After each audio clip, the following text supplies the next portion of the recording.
field one day after school to the local group in New York that organized a flash mob in Grand Central Station, to the member leader in South Carolina who attended a congressional town hall meeting to press his senators to take action. Arizona is one of our top 6 target states for pushing moderate Republican senators to stand up against the Muslim ban. And AIUSA's area coordinator for Arizona has worked tirelessly over the last several weeks. Shannon Rossett has mobilized members across her state to call their senators and have meetings with their senator staff. She helped AIUSA support a solidarity event with local Muslim groups that drew 500 people. She organized volunteers to hand out information at Green Day and Bon Jovi concerts. She spoke out in the media. She exemplifies that incredible courage and fearlessness and dedication and discipline and commitment that all of us in the room share. So she is going to be our spokesperson for that. So join me in thanking her for her extraordinary work and leadership and calling her up to the stage.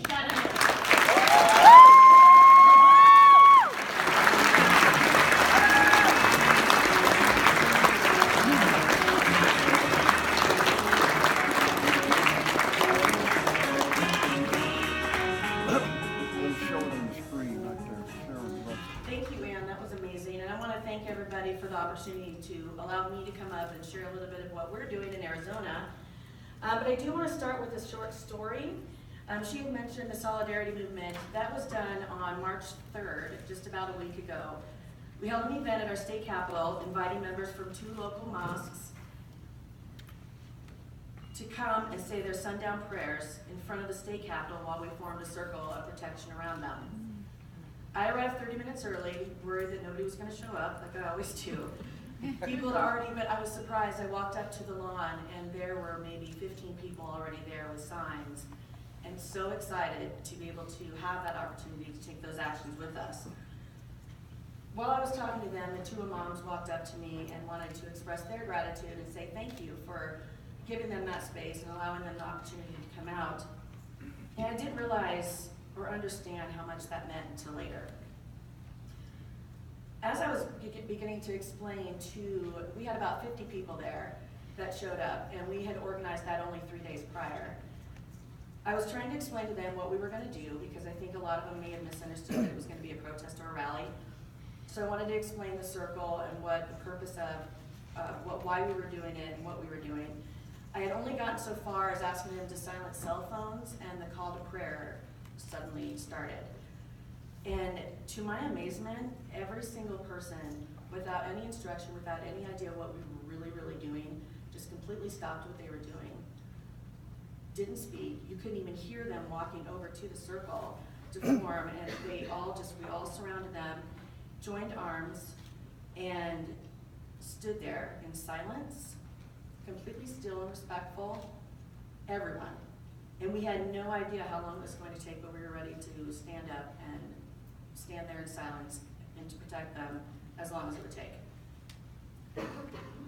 Afterwards, a man came up to me with tears in his eyes, and he wanted to express his gratitude towards our group for putting on this event for him. He explained to me that during the prayer, he almost had to stop, and because he's just started crying, because he just suddenly felt so overwhelmed with emotion and gratitude that he couldn't believe in the 26 years that he had lived in Arizona that he would ever have the chance to pray publicly, let alone on state capitol grounds with 50 people there to protect him.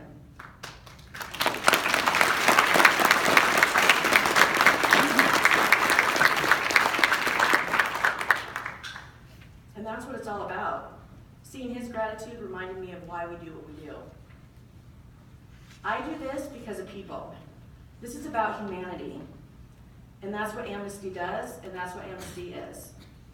Our work is about human impact, and we have so much more work to do. This Thursday, the new Muslim ban is going to go into effect. And when I think about that, it absolutely breaks my heart. People deserve respect, they deserve safety, dignity, they deserve justice. People are going to be detained in airports, families torn apart, and people are going to be afraid to just walk down the streets. It's not right, and quite frankly, it pisses me off.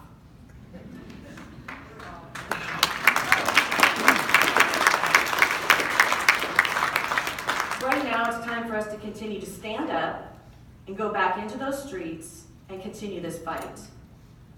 We've been working really hard in Arizona, been pretty active, and recently, through those actions, I've been especially moved by our youth activists, who I've seen march in the front of marches with megaphones, yelling out, leading lobby training, going to town halls, and mobilizing phone calls and phone banks so we can inundate McCain and Flake. Young people within Amnesty absolutely blows my mind. You guys are amazing. So right now,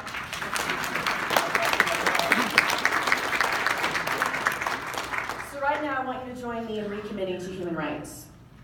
On everybody's chair, most people should have a sign, a no ban, no wall sign. This weekend, it's an important opportunity to build the movement together, so that when we get home next week, we're ready to do more, and we'll be ready to organize and mobilize. So if you're willing to recommit to human rights with me right now, I ask you to stand up and hold up your sign. If you don't have a sign, raise your fist in the air. That's awesome. You guys are all so amazing. Almost overwhelmed. No ban, no wall. No ban, no wall. No ban, no wall. No ban, no wall. Thank you so much. Right now, I have the pleasure to welcome two amazing National Youth